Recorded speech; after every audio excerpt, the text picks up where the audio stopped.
I denne lille video skal vi se på substantivernes, det vil sige navneordenes morfologi. Morfologi handler om, hvordan ord er bygget op. Man taler om, at ord består af morfemer, det vil sige, at der er en betydningsbærende del, f.eks. hest, hvortil der kan føjes flere små dele eller morfemer, som præciserer betydningen. F.eks. hesten, som angiver, at her er tale om arten eller et bestemt eksemplar af arten, eller heste, som angiver, at der er tale om flere, eller hestene, som angiver, at der er tale om nogle bestemte eksemplarer.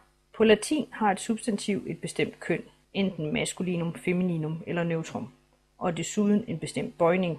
På latin findes der 5 forskellige bøjningsmåder for substantiverne, men vi vil her kun se på de 3 første.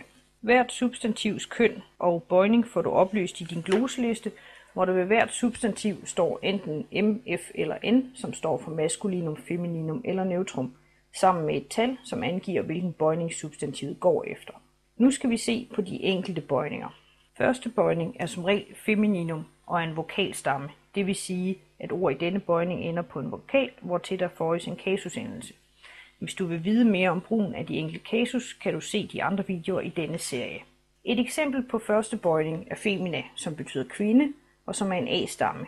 Den ser sådan her ud i de 5 kasus i singularis, det vil sige ental. Femina, feminam, feminae, feminae, femina. Og den ser sådan her ud i pluralis, det vil sige flertal. Feminae, feminas, feminarum, feminis, feminis. Anden bøjning er en O-stamme og forekommer i 2 varianter, nemlig en, der oftest er maskulinum, og en neutrumsvariant.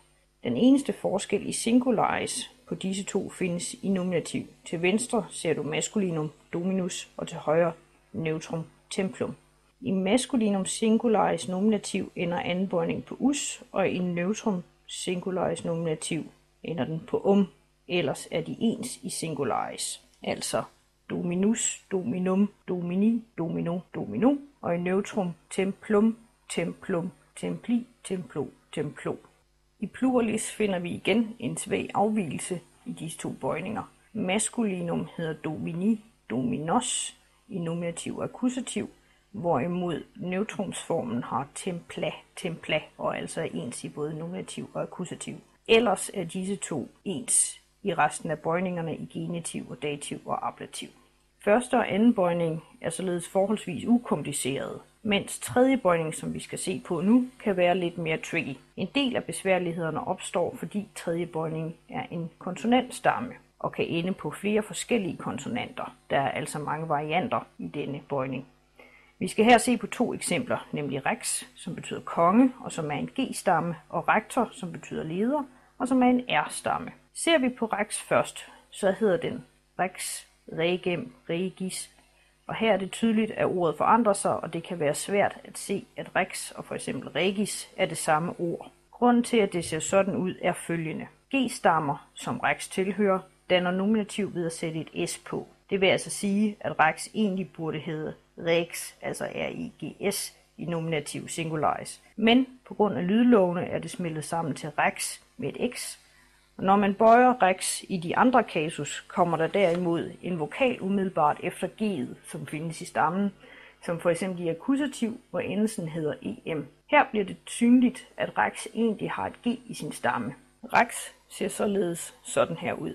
Rex, regem, regis, regi, rege, reges, reges, regum, regibus, regibus. Et andet eksempel på tredje bøjningen er rector, som betyder leder, og som umiddelbart er mere ukompliceret. For her sættes de øvrige kasusendelser direkte bag på rector, det vil sige rectorem, rectoris, rectori, rectore osv. Den er derfor noget nemmere at have med at gøre end rex umiddelbart. Nu har vi set på de 3 bøjninger, og der er 2 ting, du skal være opmærksom på. For det første skal du lægge mærke til, at der sommetider er overlap af former. For eksempel i første bøjningen, hvor nominativ singularis hedder femina, og i ablativ singularis også hedder femina, og de er derfor umiddelbart ens.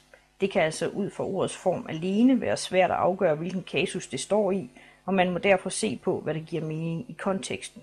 For det andet er der visse ligheder på tværs af bøjninger. For eksempel er det værd at lægge mærke til, at akkusativ singularis i alle 3 bøjninger ender på m.